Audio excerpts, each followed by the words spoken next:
In 2016, when the Anglophone crisis started, the teachers advocated for a better working condition and wanted that the system of education should be harmonized in such a way that Anglo-Saxon culture will be protected. The lawyers on that part wanted a common law system to be implemented. Since when they were maltreated in Moya and moved to Bamenda, the Cameroon's government responded by creating an interministerial ad hoc committee in Yaoundé, in which the government stated that they will look into the common law system.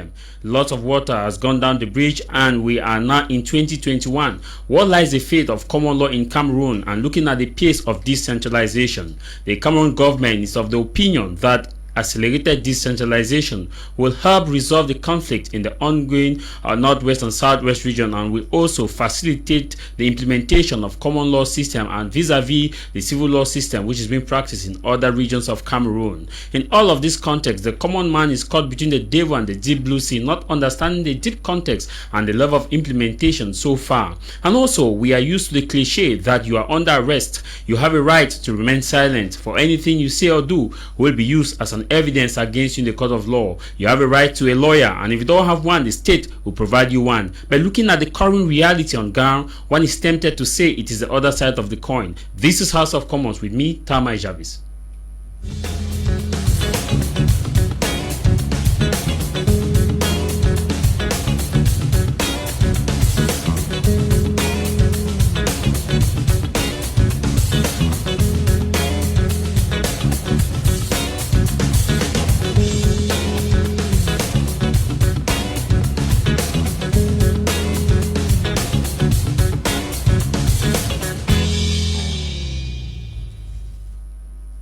You're welcome back from that brief transition. If you are just joining us, you're watching House of Commons. It is a program that comes to you every Sunday at exactly 12 to 1:30 p.m. and the rebroadcast is on Sunday at 10 p.m. and 9:30 p.m. on Monday. We have a rebroadcast. Today's edition of our program, we are looking at 3 topics which we shall be digressing and vis-a-vis also looking at what makes news around the globe. But before then, I introduce to you my guest with whom we are going to discuss on today's program.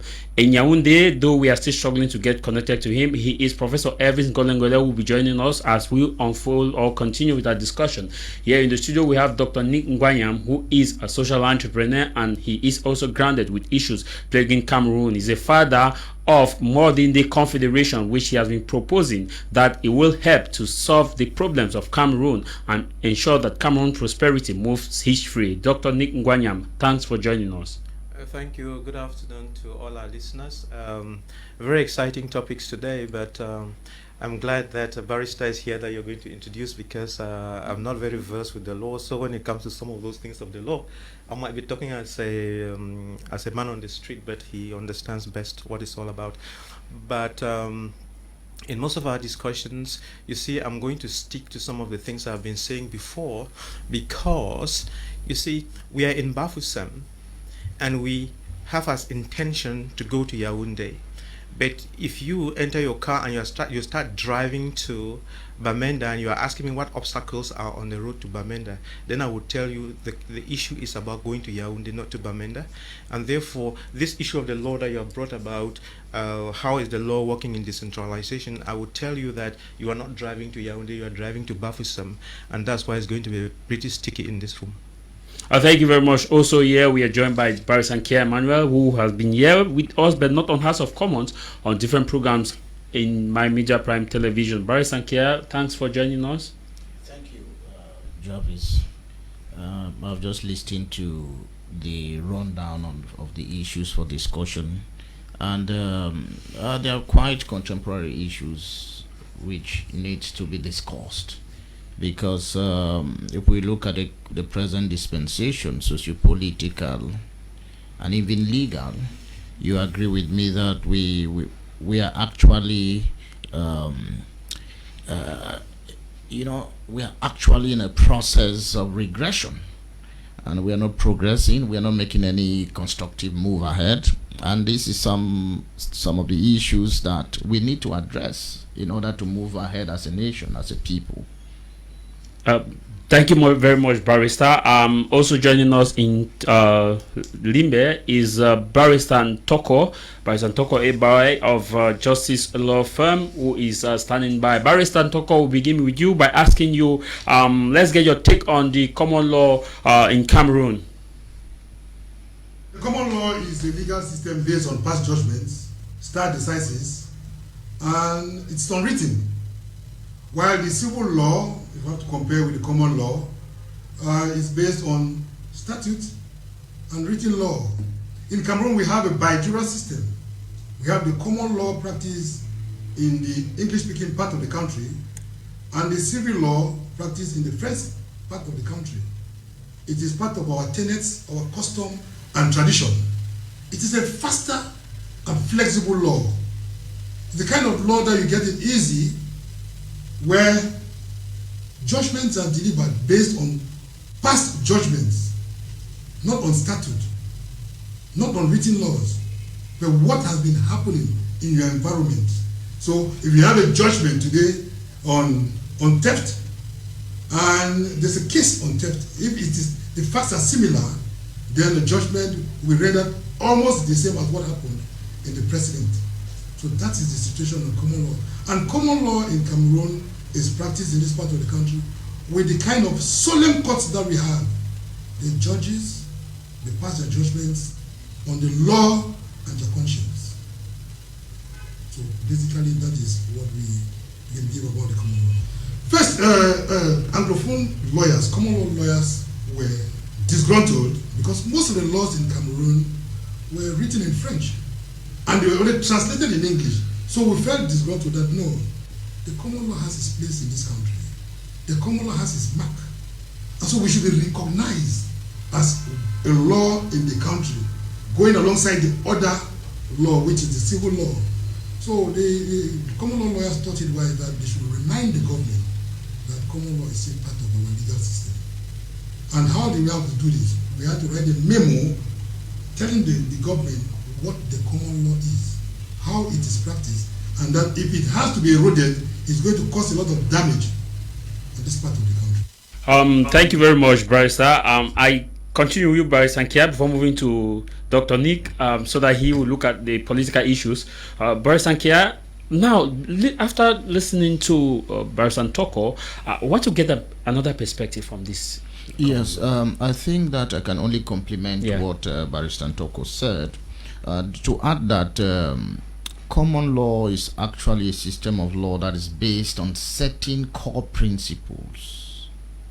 And those core principles are principles of fairness, equity, such that, once there is an issue, even if it is based on statute law, we argue that there can be no wrong without a remedy.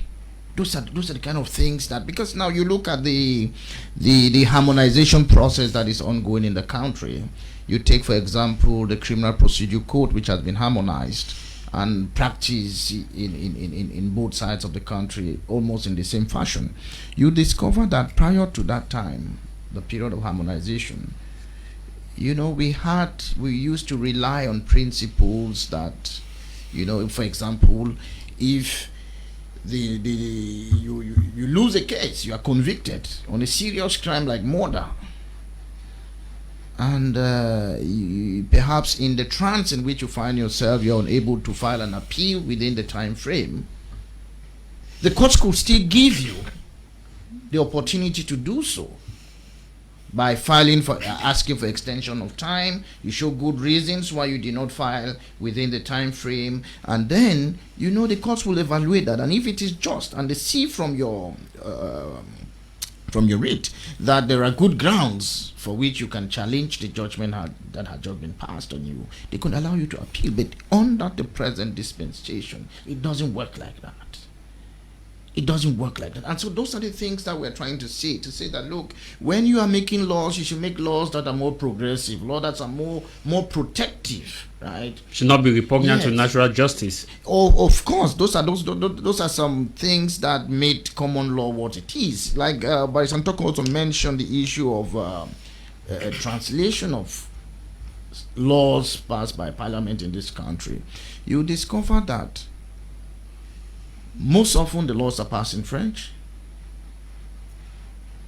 and then they are given some proximate English translation, so that the lawyer in the common law region of the country finds it difficult in applying the text. I give you one classic example. If you look at the Criminal Procedure Code, you look at section 128. Section 128 talks of the parties in a criminal trial. And it says that the legal department, I'm telling you issues of translation. In the English version, it says the legal department is a principal party, and that if the legal department is absent, the court cannot sit. The court will be improperly constituted, no judgment, all judgment renders will be null and void. Now, if you look at the French version, it tells you le ministère public. The ministère public is not the same thing as the legal department. You know, in the English equivalent, it should have been the public prosecutor. But then you come in the application of the law, and because the public prosecutors in the English-speaking regions of the country are conscious of that defective translation, they avoid using the word legal department. And then they go to something that is not provided for by the law. They go to the people of Cameroon, which is not provided for in the law. And so when you have a system of law that fluctuates, that functions on the whim and caprices of people, rather than the rule of law, which is one of the core tenets of common law, then you find that there is bound to be problems here and there. There is bound to be injustice. Yes. So those are the things that we are trying to say that, you know, common law is not just the fact that some people who speak English think that they should. No. It's about the culture. Well, that's the mentality of a lot of people out there who feel like it's because some people who speak English. I'm happy you are explaining that in detail. No, you see that is a very dishonest and deliberate. It's a deliberate falsehood, because I have had the opportunity to say before that it is not because you speak English that you are a common law person. Common law is like a culture. It's something that is intrinsic in you, how you were brought up, you know, respecting the courts, respecting rules, knowing that if you come late at this time, you'll be punished in school. Those are the kind of things. It is inbuilt in us.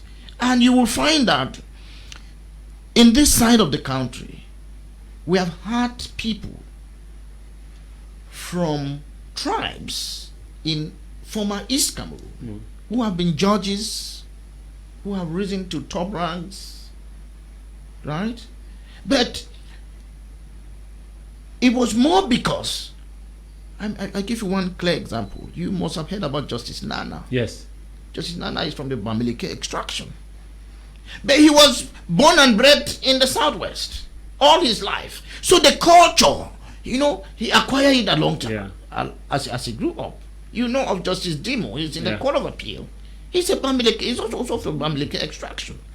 So it is not the tribe from which you come from or the language in which you're able to speak. It's the culture. It's the culture. It's the culture.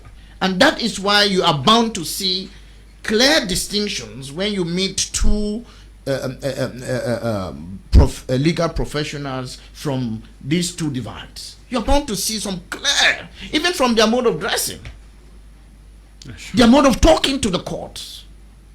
It's different. So we are saying that those are the things that make us as a people, that, you know, and the whole idea that lawyers rose up in 2016 was an attempt at self-preservation, right? It was an attempt at self-preservation to argue that by historical facts, we have been two people, one country. And that if we must continue to live together in harmony, that basic, that essential aspect must be maintained at all times. And part of it is keeping us, allowing us to practice the culture which we have grown in, the way we know life to be. Yes. Okay, thank you very much, Bryce and Kia. We'll be coming back to you. If you're watching us, you want to ask a question, the numbers on your screen. You can send us a text, SMS, or you also send us, WhatsApp text on the numbers on your screen. Dr. Nick Ngwanyam, you listen to the two barristers. I want to ask you this question. Barrister and Kia talked about the issue that two people, one country, and that this is how we were, and that the common law is a culture. You are of the confederation, and the common government keeps trumpeting the sound of effective decentralization, now rebranded to accelerated decentralization. And you are of the opinion that confederation is best to save this common law, this culture that Barrister Kia and Barrister Toko they are talking about. Thank you very much. To understand me today, I would want to, the whole time he was talking, I've been trying as best as I can to explain what the Anglophone problem is and where it's coming from. And the best way I usually do it is to be illustrative. I don't know, I just like illustrations. And then, that's the part A, and the part B, to say that whatever came out of this of the major national dialogue, you were at the major national dialogue. I was there, and it is agreed now where we are that the major national dialogue, watch my lips, failed, and therefore whatever came out of it, it doesn't matter which commission, it's not helpful.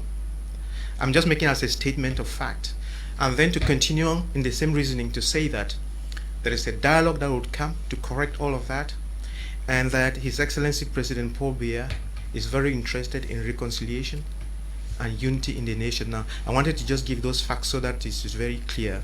So, that said, how do we understand the Anglophone problem? I'm trying to explain because some people would say that there are three groups of reasons that people give to explain the Anglophone problem. Some would say that it's a problem with decolonization, which was not properly done. Some will say that it is the marginalization, the bad governance, and the cancellation of the federalism. And then some will say that it is the issue of the teachers and the lawyers. You see these three arguments? Yeah. And then for those people who want to play tricks like the parliament recently, they wrote a letter to somebody in America, and then they say no, 164. Yeah, there was a problem of lawyers and teachers and so on. No, that's a lie. That's not the Anglophone problem. And to be able to understand this very well, let us take a woman who is cooking some soup, and she starts off by boiling the meat or the fish or the snake or the whatever. Okay. Now, so that is the main thing. She is boiling that, and she starts off by cooking that. Then somewhere along the line, she adds some vegetables and does a few tricks to it. The soup is not yet done. Then, just about the end of the story, she puts in some crayfish and some salt. Okay, and plenty. So you see, it's still the same soup, but different things are happening at the same time, and it's still the same pot, and you end up with this result. Let us put it another way. There is a bushfire, but you can't light a bushfire in a wet forest. First, there is a drought, and then the forest gets dry, and more trees get dry, and things get dry, and everything, the streams dry off. Then, at the last minute, someone lights a match. Someone lights a match. That match, you could also refer to it as the last straw that broke the camel's back. Or in French, la dernière goutte d'eau qui a débordé le verre. I remember once when I was in primary school, there was an incident. There was one man who had a bicycle, and a friend of mine begged for that bicycle and was riding it, and then he broke the pedal. And the issue was that he had broken the pedal. But the truth is, when we look at it today, the young man who asked for the bicycle did not break the pedal. It's just that the pedal had been giving way, and he was so unfortunate when he took it, the thing it collapsed. It kind of like gave up the ghost in his hands. So that is it. Now, that said, this is it. Yes, we had a problem of decolonization, okay, which was incomplete, and that's the cry of all of Africa and other countries, and that's why there is this other movement that is coming. This movement that all these professors are. The one of to write Cameroon history. No, not Cameroon. The whole of Africa. That's Pan-Africanism. Yeah, the Pan-Africanism. So the Pan-Africanism is the argument is based around these issues of decolonization, and Cameroon was part of that. When it comes to Cameroon, you could say, of course, that because there's a French and English thing that is in the mix. That is part A. Part B, as I explained, it started. If you want to understand part B very well, go back and listen to President Paul Biya speaking to Mr. Mo Ibrahim and the world at the Paris Peace Summit. This was about 3 or 4 months after the major national dialogue, and it was so unfortunate that he was giving this brilliant speech and explanation 4 months after the failed national dialogue, because that failed national dialogue, we call it a dialogue, but it was a failed national monologue. So if he had said what he said before, the results of that dialogue would have been different. He said we're in the process of. That is right. Assimilation. Because what did he say? He said there had been, in essence, he said that the majority francophone had been trying to usurp the anglophones and turn them into francophones. Am I correct? Yes. If I'm wrong, correct me. That's the essence of what he was saying, and that experiment had failed. And in the third place, he says they were looking forward to a better option, which will be to let them be who they are. Am I correct? Those 3 things. If you forget that, then you can as well go home. Keep to that and hang on it, and you get what you want. Don't let it go. So it is this thing that is the cancellation of the federation, the marginalization, the bad governance, especially the bad governance, that makes a bad situation worse. So it was that cake of fire, is the dry firewood that has been piling heap upon heap. Then the lawyers and the teachers show up with a match, and the spark goes off. And then these parliamentarians, they sit up and say, no, the problem is the match. The problem is not the match. That's where we make the mistakes. Am I very clear? And yeah. I hope that I've explained myself to people. So if someone says the Anglophone problem is the problem of decolonization, he's not wrong. There is a question with part A, part B, and part C. He has got 1/3 of the max. If he adds that there is marginalization, cancellation of the federation, and bad governance, and what have you, he's got the part B right. And then if he says that the lawyers and the teachers, they lead the match, he is still right. But if you take only one, you are not correct. And the idea would be to come back to a position where the country can function well. But watch my lips, the decentralization as we have it now, coming out of that major national dialogue is a problem. And what should properly happen so that what the lawyers are looking for should work well would be a two-tier breakdown of the nation. I don't want to use the word decentralization. Breakdown of the nation. Take the nation of Cameroon as it is now, break it down. Call the other part West Cameroon as it used to be. Call this other part East Cameroon as it used to be. Then now take your current decentralization and carry out that activity within these 2 states separately. And then one more important thing. It's very, very important. It doesn't matter what you do, but it should be very clear that we have to come to a point where SDOs, DOs, and governors are elected and not appointed.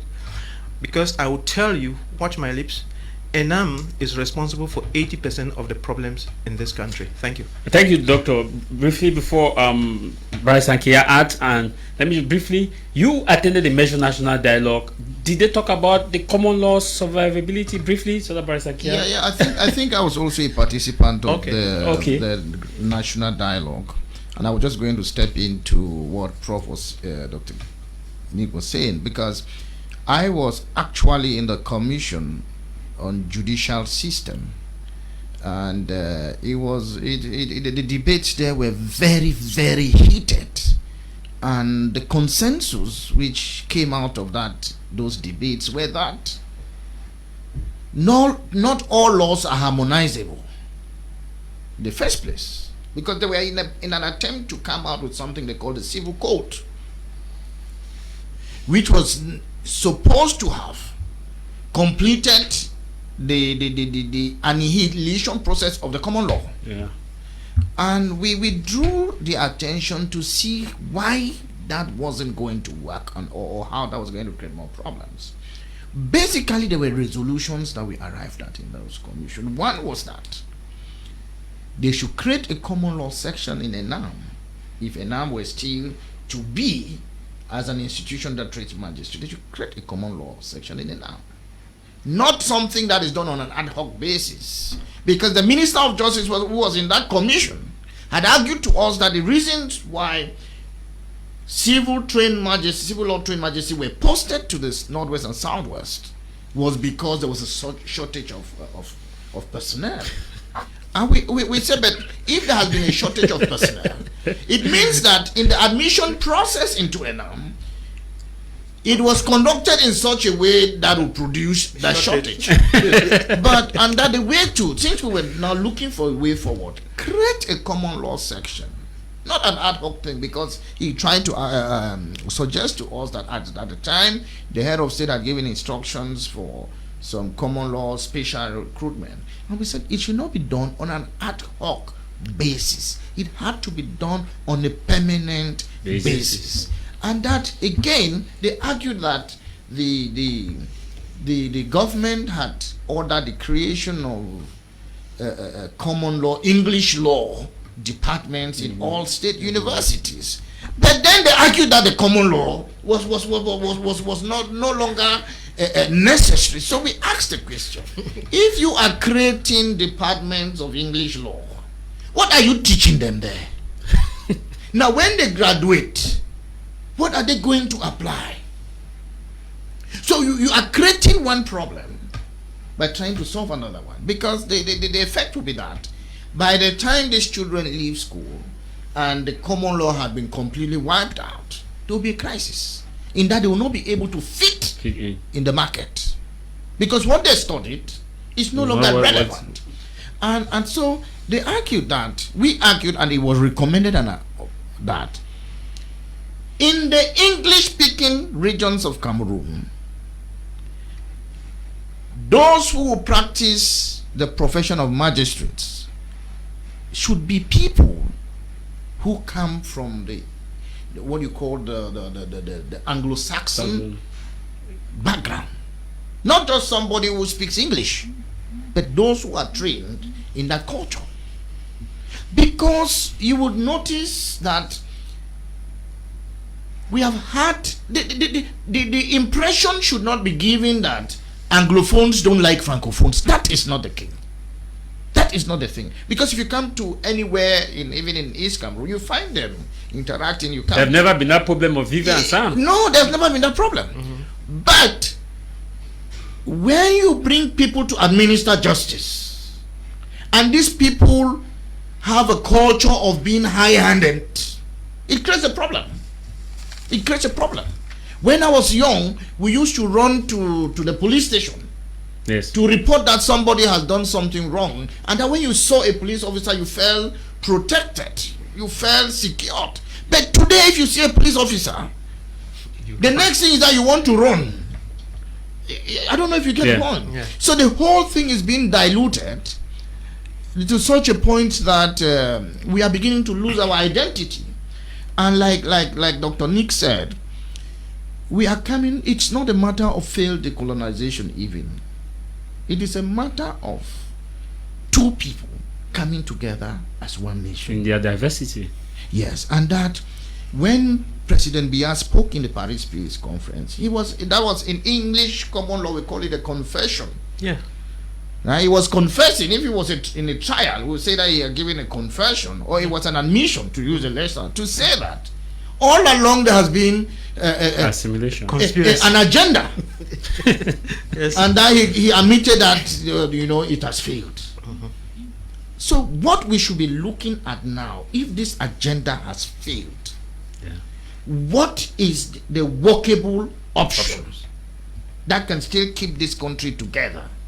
I think that, and that is what the lawyers advocated in 2016, and that is what lawyers are still saying today. A few, or some of them, let me not say few, some of them have even taken the extreme position, because we argue that there was nothing very wrong with federalism. as it was in 1961 up to 72. There was nothing really wrong. The government said it was too expensive to manage. Well, being expensive, the war that we have been fighting for 5 years, is it cheap to manage? You know, you have to compare two things, and you will see that it is because of this deliberate process of assimilation we felt threatened. And like I said before, it was an exercise in self-preservation. We had to rise up to say, no, please, let us go back to where we were. You know, that workable formula that we all respected ourselves, and then they said, no, we can discuss everything, but we cannot discuss the form of the state. And we said that, look, the Constitution itself makes it possible for opinions to be shared. And that is where we are today. So when the government decided to come in with decentralization, what is decentralization? Now they say accelerated. It's no longer decentralization, it's accelerated. They are accelerating what? Because when you look at it, when you look at it, you see that under the decentralized structure, what has come in as a new element is the fact that, okay, you have something they call the regional house. And the regional house is supposed to do certain things. But what are the powers of the regional assembly? When again, the president of the regional assembly is installed by the governor. The governor is appointed. Just look at it from that context. There's a special representative from the head of state who reports directly to the head of state. You see, my brother, those are the dishonest aspects of this thing that we are complaining about. Let us come back to where, if you ask me today, tomorrow, till Jesus comes again, I will tell you that the workable system for this country is a federal structure. Now, because we have done it before, it had worked. We had never tried decentralization. We are trying to experiment it. It's already failing, even from the start. And I think that once the government still proceeds with these dishonest debates of saying that now it's accelerated decentralization, it's not going to be, they are only radicalizing people. They are only radicalizing people. If they had, submitted themselves to discussion and proper dialogue in 2016 and admitted that indeed, let them put the debate of federal structure in parliament, table a bill in parliament, would have pacified the situation. It would have pacified the situation. And I think that where we are today is unfortunate. Lives have been lost, property destroyed, because we refuse to dialogue. I think that we can remedy that by talking again and accepting that and recognizing that one workable formula is to rush back to where we were. Okay, thank you, Barrister Ntoko. I want to ask you this: are you satisfied with the level of implementation of common law? If we look at what the panelists have been talking about, are you satisfied with the level of implementation? It is true the government have done something, but it is not enough. We're not asking for a section of the common law in the Supreme Court. We're asking for a division in the Supreme Court so that it should be autonomous. It's a ladder that flows from the Court of First Instance, from the Court of the High Court, from the Court to Court of Appeal, and to the Supreme Court. So the section which they call in the Supreme Court should not be the section. It should be an autonomous bench of the Supreme Court, far different from what the Supreme Court, the civil section, or the civil bench is doing. So if we have that trend, whatever leaves the common law Court of Appeal should go straight to the common law bench of the Supreme Court. It does not have to pass through a ladder, of the Supreme Court that wants to warrant it to go wherever they want to. Let the common law bench determine how it should be run at other level. Nick, you want to react to what Barrister Ntoko and Barrister Nkia was saying before I ask you my question based on our confederation? Because Barrister Nkia is talking about the federation as we were in 1961, 1962, right up to 72 when it was abolished, and the government is claiming that a federation is way too expensive. Barrister Nkea is breaking down the structure and telling us, especially looking at the regional, now we now have the regional assembly in all the 10 regions. We have a lot of expenditures. So how can confederation work in preserving this common law and the autonomy? For starters, when we say that we don't want a federal structure because of cost, it's a lie. Because if you look at even the regions as they are now, I think when he was naming them, help me, there is a governor, there is the president of the whatever, regional council, regional and assembly. then there is a secretary general of the regional assembly. There's a secretary general at the governor's office. Then there is some other. There's a secretary general at the. We have the SDU. You see, we're already getting confused. Let's start again. Look, Barrister, there's a governor. I mean, I'm talking of that. There's a governor.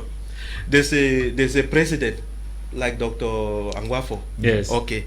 Then there is a two secretary generals, because they have their own secretary general. Yeah, and then the governor has his own secretary general. Appointed. Yes, all appointed. Then there's a conciliator somewhere. Yes, five people. Conciliator. And then now the thing keeps going. So 5 times 10. See, and when you say it's expensive, it's not expensive because already you are of course aware that the Cameroon is owing a lot of money, right? Yes. We have borrowed so much, but you don't see what we have done. So it is that bad governance that we are talking about. There's no accountability. There's no excellence in anything, because to show you that it is the bad governance and the lack of excellence in what we do that is getting us so expensive. You know, I have kept challenging people. I say, as a people, as Cameroonians, if we talk of a country like Ethiopia, we can say, what are they known for? We know their airlines. It's great. Kenya, what are they known for? Besides so many things, agriculture and so on, they have a great airlines. Tell me 2 things for which we are known that are positive. Football. No, football. Even the football we thought we had, it's gone. It's gone. So we don't show excellence in anything. Apart from corruption. Apart from no, that's the negative one. I'm looking for the because we excel in negative things, but what are the positive things we excel in?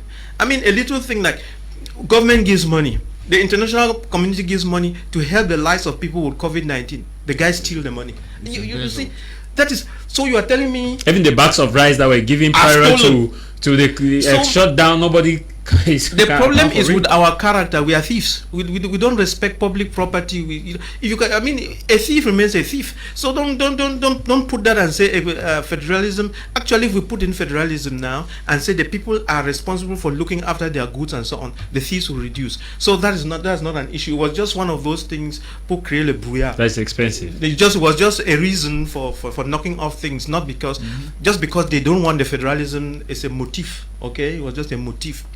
That said, the question is, how do we make the nation function? Yeah. And to understand that very well, I told you there's a dialogue that is coming. And if someone asks you, what at this material moment in Cameroon, what is Cameroon has a lot of problems, A, B, C, D. What is the greatest problem that challenges Cameroon? Is the Anglophone problem. If somebody asks you, if you woke up from sleep at midnight, someone just say Anglophone problem, you'll be right. Number 2, what is, if you're looking for the solutions to the Anglophone problem, you can say A, B, C, D, do this, or the lawyers have been this, common law, blah, blah, blah, all that's noise. Give me, if you know what Parota's rule is, the 80-20 rule, good. Give me one solution, not 2, that would solve 80% of the Anglophone problem. There's only one. That is, don't do anything else. Just do but that one. Discuss the form of state. Un point, un trait. Now, so when we are talking about the form of state, what are we looking at? 3 things are surfacing now because we have dragged on for long, and a lot of emotions have come up.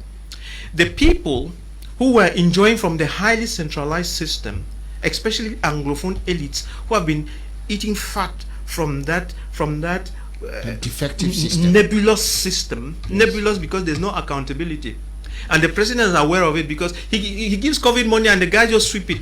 This one takes billions and disappears. The other one takes billions. Another one bought a few buckets and distribute. At least we saw the buckets running all over the place. But beyond the buckets, we saw nothing. So you see, that's how it's been going. That's the beauty of the centralized system, is that people just steal money and they don't account for it. So they just moved an inch away from that one and moved in the right direction and stopped at what we call decentralization, and said they were not going to move from that decentralization. And then when they crafted the major national dialogue to hang around that decentralization, and all those eight commissions, yes, they were based, they were just cooked in there, yes, so that when you try to move, it doesn't work. Nothing works. So that is it. There we have their decentralization, a product of major national dialogue with special status and so on, whatever it means. Then we have this middle position where you can call it federation or confederation. And when we are saying federation, it's not an issue of 10 states, it's not an issue of 4 states, it's 2 states. No, it's 2 states. Forget about the 4 states, forget about the 10 states. That is banditismo. Then the people, the Anglophones, who were hoping that there would be a solution and waited for too long and had a lot of adrenaline running through their nerves, and then they said enough is enough. They went over the extreme cessationist, and they picked up this name AMBA. So these are the positions: decentralization, federation/confederation, and then cessation. These things have to be discussed on the table, and we will be explaining this. The people who are for cessation will be trying to explain why is it that they want cessation. And someone might try to explain to them, well, in as much as you feel that way, probably is not the best. Then, of course, the people who are coming with decentralization, probably they can say something about it, but we have seen the fruits of decentralization and we say that is not useful. That's not how we solve the problems of Cameroon. So these are the issues. And there are just very slight differences between federation and confederation. Some people are unnecessarily afraid when they hear the word confederation. They say it's a step away from secession, which is not true. When you have these people who are so dishonest, when they want to mess up things, they always, try to cook things. But I think that's the way to go. Okay, before Barrister and Kia react, I just want us to get to Barrister and Toko so that you react to what he will have to say too, because you have the legal mind and you add to that of Dr. Nick. Barrister and Kia, I want us to get the context. Can this decentralization, which everybody is saying that is not possible, can it work? Can it work in protecting common law in Cameroon? Can it work? Let's go back to the origin of common law in Cameroon.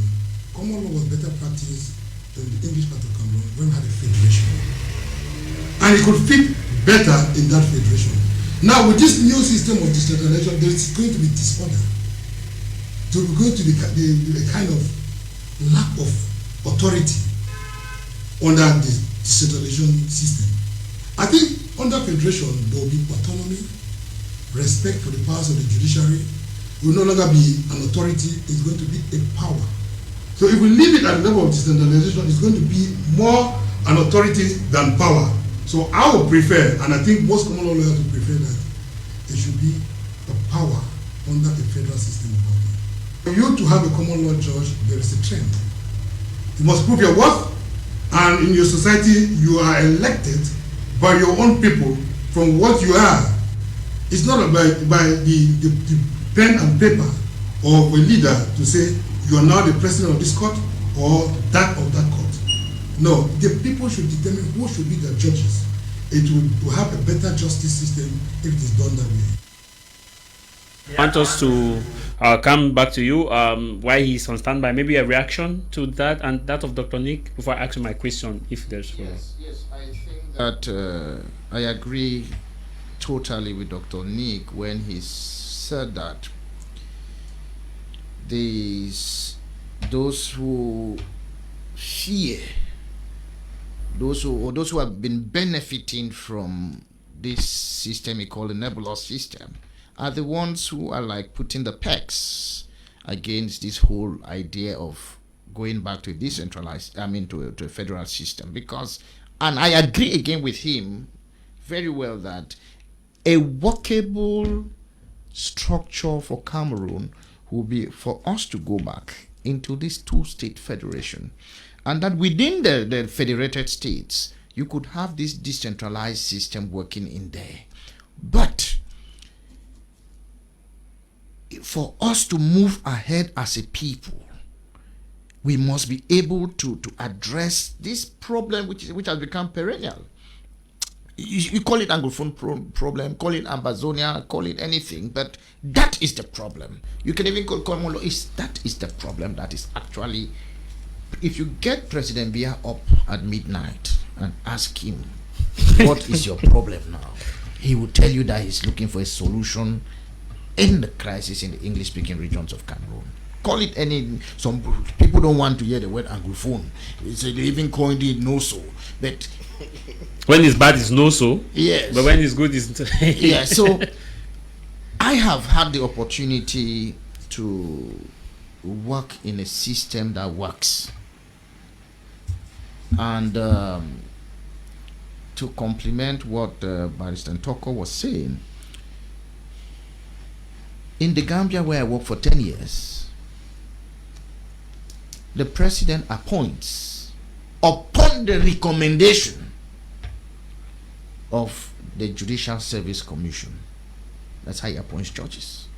For the Judicial Service Commission to recommend you as a judge, you must have been tested. If you are a private legal practitioner, the bar must have recommended you to the higher judicial council. I mean the Judicial Service Commission. If you are from the lower bench, that is from a magistrate or from the state law office, you must have been recommended by those quarters. So it becomes a system where you have checks and balances. They do a profile check of you. They check your integrity, your morality. They do that. They call it, some people call it academic morality or something. It used to be. It used to be in this country. It's no longer there. And then it's not the kind of thing you call higher judicial council, where the head of state is the chairman, you know. In the Judicial Service Commission, it is the Chief Justice who sits as chairman. The Minister of Justice, or Attorney General as it's called in the English expression, comes there only as a person with one vote, with all the other stakeholders. And so in that kind of system, you discover that the courts are a power. The courts operate independent from the administrative arm of government. But in this country today, if you look at it, it is the Minister of Justice who is at the head of the judiciary. He gives instructions like you are telling your child in letters, you know, and that doesn't work because it dilutes the independence of the judge. It dilutes it creates a hierarchical subordination system. Yeah. Right? You even discover that in principle, on paper, it is the Chief Justice of the region who is supposed to be at the head of the judiciary in the region. But in practice, it is a Procureur General. He can stop a judgment from being executed. He can cause magistrates to be moved like that. You know, people fear the Procureur General more than the Chief Justice of the region. And we say that in the days of West Cameroon, when you saw the Chief Justice, you knew that you were seeing justice. You knew that you were seeing fairness. You knew the decorum was there. It spoke for itself. And that is the kind of thing that we want to enjoy again. Even before we go to the next level, we want to at least see that happening. And I think that a lot of people have the fear that if they go back to a two-state federation, then it is the English-speaking regions or Anglophones are just one step to secession. I think I listened to one government official who was relating to that as what is happening now in Ethiopia in the Tigray region, where the rebels, it was an autonomous region. They just declared independence at once since they had the resources and attacked the federal forces. you know what solves problems is when you give people the options.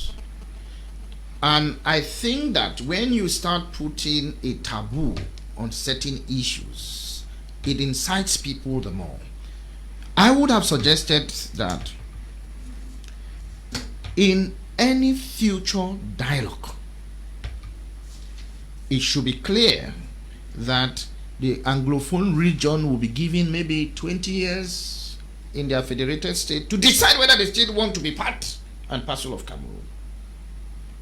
Yet let it be inserted that, okay, yeah, we are giving you a federal structure, you'll be on your own, but in 20 years' time, we'll ask you the question whether you feel comfortable to be in this system or you want to go your own way. In that way, my brother, there will be conscious efforts from state authorities to ensure that in 20 years' time, these people don't leave. And that would be protecting our identity as a people, protecting our own customs, and making us feel at home. Because 90% of this issue deals with marginalization.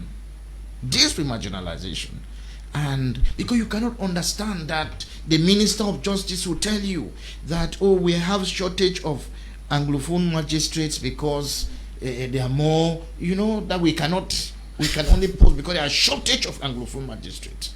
What that says in clear language is that the Anglophones have been marginalized in the process of recruitment.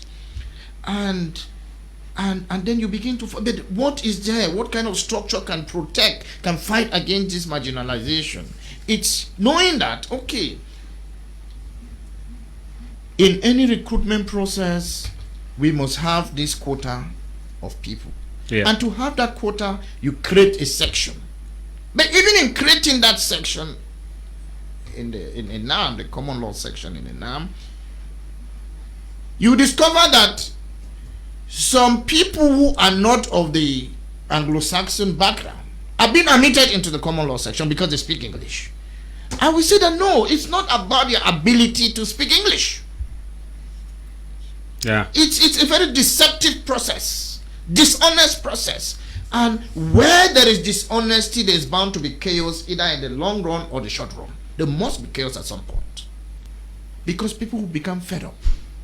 But where there is justice and equity, the country will move as one block. Okay. And that is what I'm recommending, that we should do things in a way that everybody feels as part of the whole. Barrister Ntoko was making reference also to the common law division in the Supreme Court. Yeah, what we had asked for was that, you have like the administrative bench of the Supreme Court, which is headed by, it has its, but what they gave us was a small division under the judicial bench. And then to make us feel a little bit fooled, they appointed a judge from Anglo-Saxon background as head of the judicial bench. And then they come in some small thing there. They say, okay, there's some division of common law. You see, my brother, what we are trying to say is that let us be honest the way we are talking about the future of this country. We should be honest. We should be able to look at ourselves in the face and say that these things are not working. I tell you one example for which I was almost put on in the guillotine.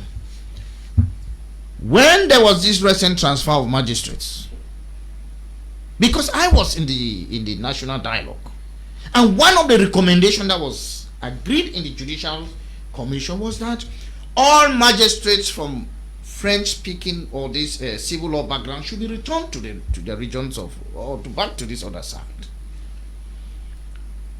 So we were expecting to see that happen when next there will be transfer in the magistracy. And when there were transfers, we noticed that in Southwest as a region, yeah, we have only Lebialem is non-functional, Manu is quasi-functional, Indian is quasi-functional, Meme is a bit functional, and then Fako. But in Fako, one subdivision is cut off completely. Muyuka, the courts were burned down, so there's not justice delivery. Yeah. So I even wonder what happens there in the past, how people have been seeking and obtaining justice there in the past 3 years. But if you come and take the other part of Fako, which is Limbe, Tiko, and Boya, right? Two of the state prosecutors, call them state councils, of Tiko and Limbe, are magistrates from civil law background. And I made the argument that how our legal departments are manned has an impact on how justice is served. And that if at all there was the argument, the narrative that no, you see, these people, they also, they can work, national unity, they always want to bring that. Why did they not post them to Bangem, to Mundemba, to Manu, where you have other to show that yes, these are people who are ready to work? It's not a matter, it's not a laughing matter. It's very provocative issues. And for saying that, some people think that no, you must be a very bad man. How can you say this? How can you say this? But send them to Manfi. To Libya, Yes, of course, send them to Libya. Let them go and work there. If they must work. But you know, if you come to the judiciary in Cameroon, there's a balance called juicy jurisdictions, and these guys have been sent to the juicier, the juicier jurisdictions. So you see, these are things. Barrister Ntoko will tell you that one day he came to me to complain that he went to Limbe, and the state council told him that because he had sat in a meeting where and contributed against the fact that some of these magistrates who are of the civil law background should be posted, still maintained in the southwest region. And the man was angry about him. And he tried to educate him that no, it's not about you. It has nothing to do with you in person. We are talking about a system. A people. Yeah, it's not about you. In fact, we can sit together and drink beer. We can sit together and eat on the same table.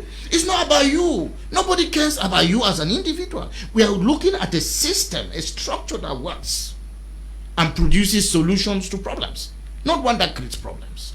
And you see, my brother, these are some of the things that we believe we have to look at them honestly, earnestly, and provide solutions that are not only solutions that are judicious, that can meet.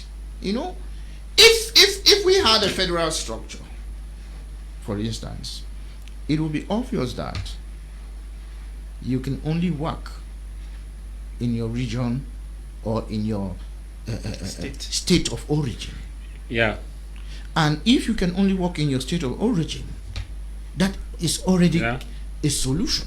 We understand that you can have a federal government at the top, where you can tap from everywhere. Yes, but even when you are of that structure, you should be in the capital city working there for the collective good of everybody. Because you see, our notion of justice is different. Okay, Barrister, we'll be coming back to you. I want us to get to Dr. Nick. Dr. Nick, you've listened to the clear examples he has given. They wanted something else, and something else is given, and that is corroborating what you said about bad governance and bad faith. And you are last time, I think, on a sisters program, you brought a glass and water, which you tried to explain the theory in which you feel like the dialogue should take place and how you feel Cameroon should move forward. That's right. Yes. In reality, when Barrister is speaking here, you see, we are not. We tell a lot of lies. That's the problem. And may he rest in peace. His Eminence Christian Cardinal Tumi, he said, if what you are saying is not what is in your mind, it's a lie. If at all, if you are saying anything, it's coming out of your mouth, and it's what is in your spirit, is the truth. And so we will craft a document which says, okay, Francophones will be transferred to their region of origin. Yes, just to placate a people. Then when it comes to functionality, you do exactly the opposite. So it's a lie. And that has been the problem in this country. And so again, if someone asked you, what is the problem in the nation and how are we going to fix it? you can define a problem if you look at values. Number one, we don't know the truth. Number two, we don't love each other. Number three, we don't respect ourselves and we don't respect others. Number four, we have no notion what merit means. And number five, we have no clue what excellence is all about. And to put it in another way, number one, we don't know how to solve problems. Number one, we don't understand problems. So if Baron Barrister was speaking, you see, somebody is trying to solve a problem but creates problems. You understand? So we don't understand problems. Number two, we don't know how to solve problems. And when you extend that, you will say we don't know how to create. Is it not because of bad faith? No, sometimes you can say bad faith accounts for 70% of it. Oh no, maybe not. It depends on what issues we are dealing with. When it comes to economics, in this country, it's not bad faith. It's that 70% of the problem we have in economics and development is we don't know, it's ignorance. But when it comes to politics and management law and so on, the 70% are due to bad faith. Is it making some sense? Mm-hmm. Yes. As I'm saying, when it comes to technology, economics, development, creating wealth, most of our problems, 70% of our problems are due to the bad education and the lack of the technical know-how and how things work. That's why we import rice, we import fish, we import toothpicks, we bring Chinese and French people to do everything for us while we are boozing. That is because we don't know. But even when we know, we do the wrong things because of man no man. Affaire de village, all those kind of things. Because somebody said in Cameroon, it's not what you know, it's who you know. Correct. That is it. So number one, it's not what you know, but who you know. And then number two, when you add ignorance to it, then you have something, a boiling pot to deal with, and that is who we are. Okay. I think I'll move to Barrister Ntoko.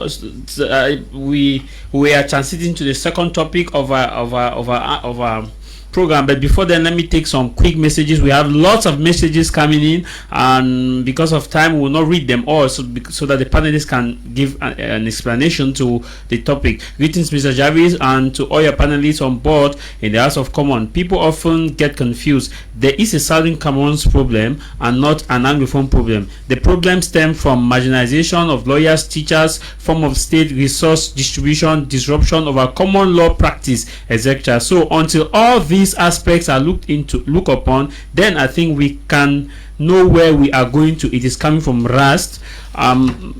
This one, which is coming from Germany, it says, good afternoon to you, Mr. Jarvis. Nice program. Thank you, Dr. Nick. I think now I understand Dr. Nick better. Thank you, Barrister Nkea and Barrister Ntoko. We are expecting to hear from Golengole, as you did announce. Where is he? Has he entered Sisongo?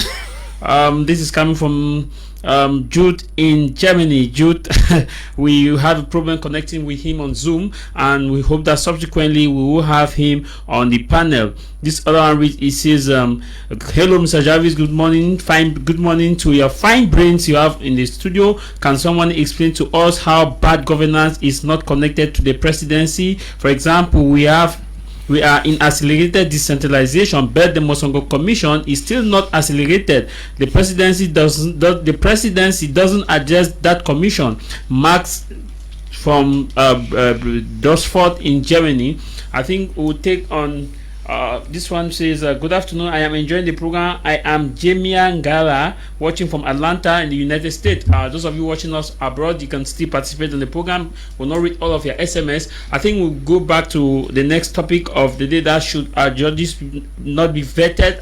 Barrister Ntoko, I'll begin with you. Can I just say something? The first person, yes, the first comment that you read, the person was talking about the Southern Cameroon's problem and so on. Let's not go into those polemics. And see, I took time off to paint what the Anglophone, or call it the Southern Cameroon problem, call it the Anglophone problems, call it anything. It is that problem that is hurting us. It's not the name that matters. Yeah. But it's Ambazonia. Yeah, whatever. What is it that is boiling? That is the thing. Give it a name. That is it. But be very careful when you want to talk about it. Try as much as possible to break it into the A, B, C. Otherwise, you start naming things, because you see the government uses it as a trick to nail you. You will say that, oh, they gave us a list of 19 things, we even did 22, so we saw more than. You see, when you put yourself in a place where they nail you, because you ask for clothes, then they gave you, then you gave you a tie. They start naming. They gave you a tie. They gave you a shirt. They gave you a shirt with buttons. They gave you earrings. No, that's not it. Which is not your size. No. So when you start going that line, they will nail you. Stick to the main things. When you're asking something, ask somebody for the big things. Don't name the small things, because that's where, when you go to negotiations, ask for the big things. I talked to you about the Parotas rule. When you start naming those things, they will nail you. Okay, we'll still remain in this topic, but we are taking the subtopic, which is Barrister Kia actually made mention on the fact that like the Gambia, where judges are recommended by, I think it's a body, judicial service that recommend judges. Now, Barrister Ntoko, let me get to you. Is it not time for us to vet our judges? Let's say the president appoints these judges and they pass through the parliament or senate, as we see in other countries like in Nigeria and in the US.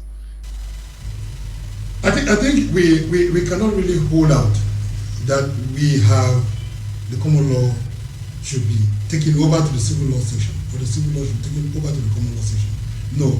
What we opine here is, if you allow the common law to exist on its own, then we'll have the kind of system where you're talking about, where judges are vetted. This part of the country, when you move to this part of the country, you have the common law system as practiced at the time in England, and subsequently amended as the times go on. The civil law system should practice as it was inherited from the French and amended as the times go on. But if we try to harmonize them, the hybrid system brings a lot of disorder. Which system is better than the other? And because there's a majority of persons or population in the civil law, it tends to override the common law. And most of the times, most problems are solved using civil law system to solve the common law problem. So it is better we all move in our various directions, so that even the international community will have an advantage around the world that Cameroon has a bijural system, where we take advantage of it, of the bijural system, instead of trying to harmonize it and we move in dispersed ranks and we don't know how. Good afternoon to you all, my brother. It is Lazarus in Bamenda. This problem is to finish the country should be. I don't understand. I understand you, but for ethics reasons, I don't understand you basically on this. Barrister Kia, you listen to no, please, when you are sending us your SMS, be civil, be a Republican, so that we get your message. Because I just pick, I will not have the. I just pick. If I succeed to pick your message, fine. Barrister Kia, maybe you want to react. Yeah, I think that the issue of vetting judges, you cannot vet every judge in the country. That's not possible. If you go to other countries like Nigeria and so on, which there they practice common law in greater details, it is the Chief Justice and the judges of the Supreme Court who are vetted by Parliament. Because when you become a judge of the Supreme Court, you should be able to dispense law without any fear. But for the lower rank of judges, the Judicial Service Commission meets and vets them at that level. Is that the case in Cameroon? I don't think so, because you see, I followed a recent case in the Gambia where their own system works a little bit different. There they have nominated members of the National Assembly like you have for Senate here. And the president, after he nominated somebody into the National Assembly, that person, he thought that person would be, aligned with his own political thought. So, and this nominated member became hostile and more sympathetic with another political The opposition. yes. And so he withdrew him. He said he had recalled him. He signed an instrument recalling him and nominating some other person. And he argued that because he had the power to nominate, he had the power To withdraw. And that issue went to the to the Supreme Court for the Supreme Court to take a decision whether the president had the power to do what he did. I want to say that for the first thing is that somebody will even put that kind of matter in court and it is heard. And they even filed an interlocutory application, urgent application, that they should stop the other person who has just been nominated from assuming his seat pending the hearing and determination of the substantive matter. The Supreme Court said, no, we're not going to be giving half-baked decisions. So if somebody is going to let him go, they will look at the substantive issue. And the Supreme Court looked and interpreted the law and said that the president was wrong. And that once you have nominated, you cannot withdraw. It's not like appointing somebody in a political office. So once you have nominated, you can. And the president obliged himself with that decision. He followed it. You get what I'm trying to say. That tells you that when you are vetting people, why is it necessary to vet? You are vetting so that you get somebody who has a sense of justice, somebody who is fearless, who is not bound by any other inclination than the inclination to do justice. As you know, if you look at the oath which judges take, it should tell you they should do justice to all manner of persons without fear, favor, or ill will. Those are the things. And if you see that, they look at your past decisions, they see how you have conducted yourself in the past. If you are that kind of judge who takes money from people and you are building a big skyscraper somewhere, they say, no, this guy is not fit. Right? So I think that is the whole process. But again, something that is connected with this vetting process is the fact that, you see, in this country, people move from the bench in any direction. Today you can be a magistrate in the magistrate court. Tomorrow you are in the court of appeal. Then they bring you down to the high court, and then they send you to the Supreme Court, and they bring you down to the court of appeal again.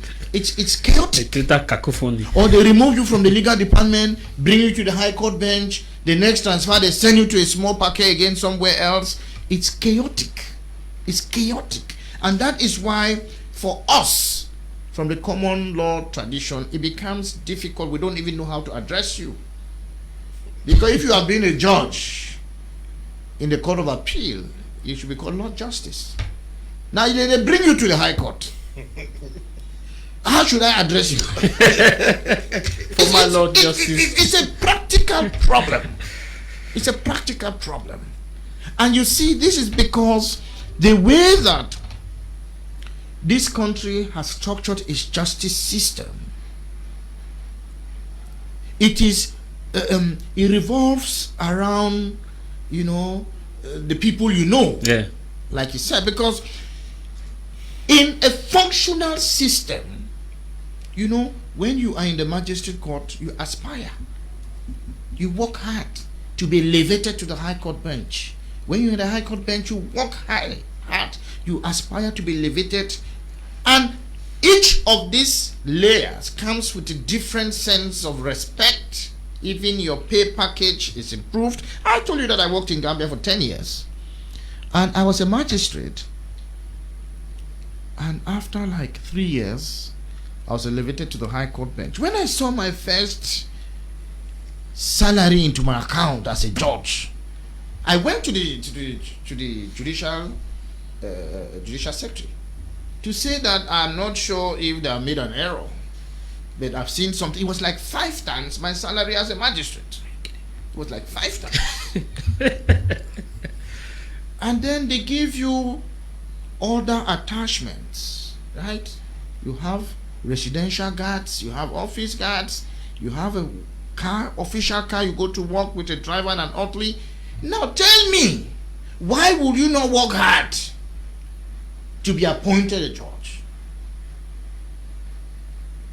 And the day you are found corrupt, you are arrested and tried. I sat on a case in which the immediate past Chief Justice was being tried before me on corruption in the Gambia, and he was jailed.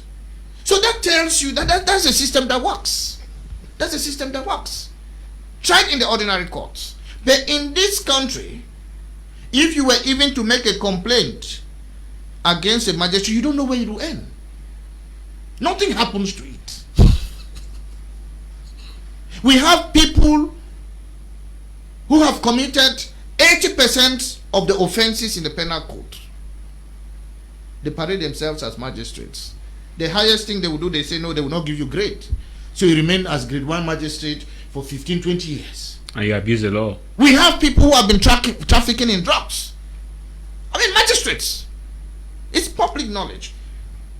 They will arrest you and then they do some things, some funny things. They say, no, man. And then they say, no, you're still grade 1. You will not go to grade 2. That is not punishment. That's not punishment. They say, no, we'll not give him grade. And by not giving him grade, you still allow that man to wear the ropes of justice. What justice do you expect from him?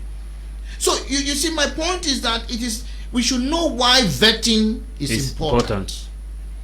We should know why vetting is important. It is to ensure that the caliber of people who are called upon to serve justice to people are people who can do so without fear or favor, ill will, or, because you would have expected that in a system like ours, when you have a judge, right? Yep. Sitting in the High Court as vice president, would prefer to be transferred as president of a magistrate court. President of magistrate court, because as president of magistrate court, he has some small budget that he manages. But as judge, he is the president of the High Court who has a budget to manage. But so this whole vetting process will not make sense if they are not supported with other benefits that makes the office more respectable. Okay. Yes. Okay. Dr. Nick, you want to react? You got the practical. No, I mean, it's very exciting. Well, he's taken time off to actually explain to us practically how these things work, and he said I was laughing because, like I told you, I don't know very much how that house works, so I was in the learning process like most. But from your confederation, this can survive. Well, from my confederation, I'm saying that watch my lips, all problems will be solved. So you see, all problems will be solved. And that said, because I know we'll soon be leaving the studio. I'm sure we have about 15 minutes. Oh, really? Yeah. Okay. Because I was going to say that we have lots of problems. The president is aware of there's so many problems. And let me continue to remind our people that a dialogue is coming, to which our two barristers will be invited, hopefully. But somebody sent me a message just now. I think I have that. When is that coming? And forget it. Wait first. Let me get it right. We are going to have a dialogue, an inclusive dialogue, a genuine dialogue, a dialogue organized in truth and in love with respect, and there will be no taboo subjects. And after that, there will be reconciliation, and there will be unity in the nation. And the life of the nation will be organized around good politics, good economics, good development, and all of this packaged in a good education. Because like I've said before, if we have failed in the nation, is because the education has failed for 60 years. We don't have the right education. And so all of these things will be corrected soon. And before you take the microphone, let me add again, number one, that we are in a bad season these days with COVID-19. COVID-19 is real. It kills. It makes people sick, and it's hurting the economy. So let us, while we keep arguing about the vaccines, whether they are good or not, whether the minister actually took the vaccine or not, that's not the issue. Let us be protecting ourselves and realize that if you die, it's your family that loses. And so let us practice those barrier methods. Wear our masks, wash our hands or use sanitizers, keep distance. Here in the studio, we are just 3 of us, and we are 2 meters apart because we have to be speaking in a way that you. And we all have our face masks. Yes, yeah, we do. So, thank you very much. I hope that I was able to communicate. Yeah, I'm sure. We have 5 minutes, I've been told, and I want us to manage this 5 minutes. Let's get back to Barrister Ntoko. I want him to explain to us briefly if 70%, if what we have now, and I also want Barrister Nkia to also handle this briefly as to the common law. The government says a lot has been done so far. These are legal practitioners, and you were of the National Dialogue, and Barrister Nkia too is practicing too. Barrister Ntoko too is practicing. How many percentage do we have? Is it 70% so far? I will not say that we should hit our chest because so much is still to be done. So much is still to be done. We need to be comfortable with what we have in this part of the country. We need to be very comfortable. What used to happen, gentlemen, in our courts this way, the judges were independent. The legal department would take cases to the court and we have judgments without fear or favor. We used to have advocates who were fearless. But with the kind of system we have now, everybody moves in his own direction, in his own side. So I think so much needs to be done. And where does it start? It should start from us. We are the ones to give what we want, not for the government to give us what they want. Let me give you an example. If we have a judicial committee that supervises the works of the judges, the works of the legal department, and that's where we start vetting the serious judges, positioning them, asking the population to agree on who is the better judge to the other one. So with a judicial supervisory system, it will be easier and better managed, which is autonomous, not controlled by the government. But what we have now is we have a system where the Ministry of Justice is the supervisory authority, not only of the judges, legal department, but also of the Cameroon Bar Association. Okay, briefly, Barrister Nkia, you want to react to that? I think I have not much to add because what he said is perfect. But if I may say something before I see we are already against time, I would just suggest that, you see, to heal this country and make it move again as one, I urge the people in authority to do a very broad-based amnesty, release everybody in jail. I hear Dr. Nick saying that there will be dialogue in due course. You cannot dialogue with people in jail. Release everybody, grant amnesty, reduce the tension in the country. If possible, create a Truth and Reconciliation Commission that should be able to look into this. It has happened everywhere. Look at the Oputa panel in Nigeria. Let them look into these things and advise, give a general advice on what to, how we can move forward. Otherwise, I tell you, we'll be coming back here each day to come and ask what percentage has been covered in pacifying the Anglophone problem, and we'll be on the same position. Okay.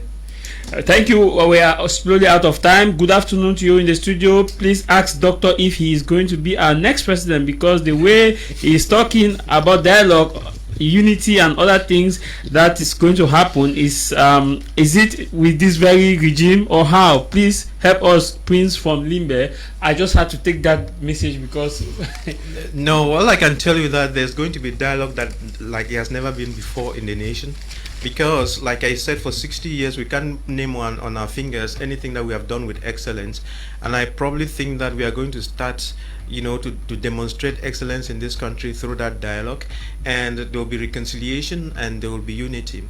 And that said, when Barrister was talking a moment ago, he said people should be released from prison, this, all of that. And all I can say is that, for the dialogue to be the dialogue, everybody will be there, including those who are in prison, and things will be done properly, because the war is helping nobody. And you see, if you read again the letter that the members of parliament wrote, you can see that they left the problem and they were skirting off in the wrong direction. Just like the major dialogue, they left the problem, but this time we'll face the problem squarely and nail it. Thank you very much, gentlemen. Barrister Ntoko, thank you very much for coming.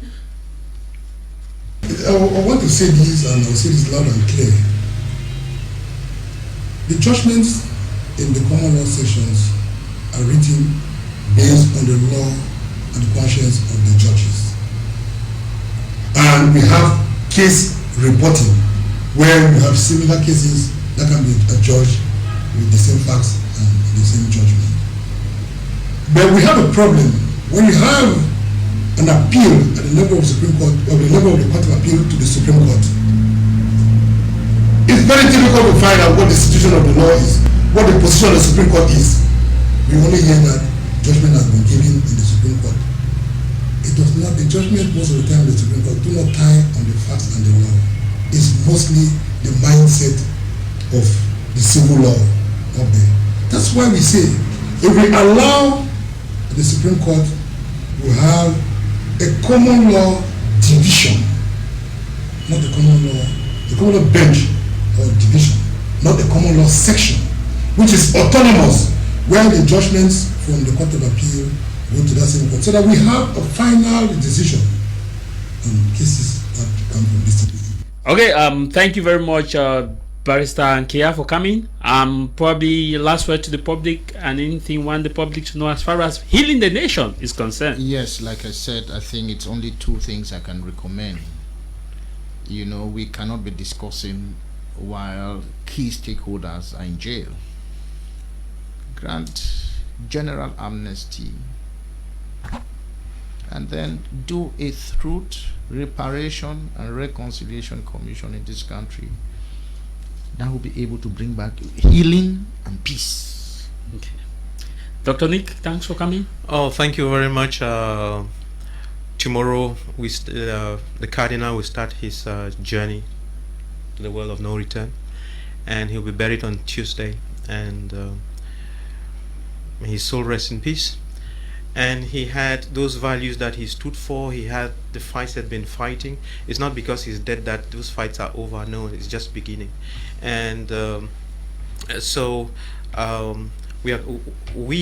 many of us are committed to continuing with his ideologies of truth, of love, of respect, of merit, of common good, and all these things.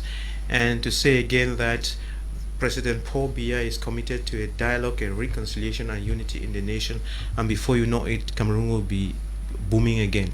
Vice Ntoko, thanks for being there. Thank you.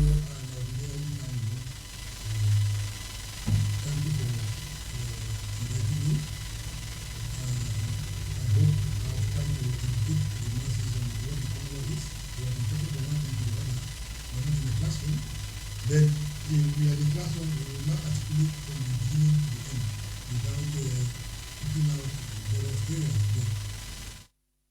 Of course, thank you for watching. Rebroadcast of this same program is today 10 p.m. Rebroadcast 10 p.m. today, and tomorrow 9:30 p.m. Rebroadcast every Sunday 12 to 1:30 p.m. every Sunday. www.btmediagroup.net is our website. YouTube channel is BT Media Group on YouTube. Facebook page My Media Prime. Follow us on Twitter, My Media Prime on Twitter. And I leave you with this: no matter the matter, what matter is your matter. No matter the matter, what matter is your matter. And what should matter for you is that the truth is God. You can only kill the teller and not the truth. When you kill the teller, the truth remains to haunt you. My name is Tamai Jarvis from Cameroon's economic capital Douala. Feng Gudom Bange. We say au revoir.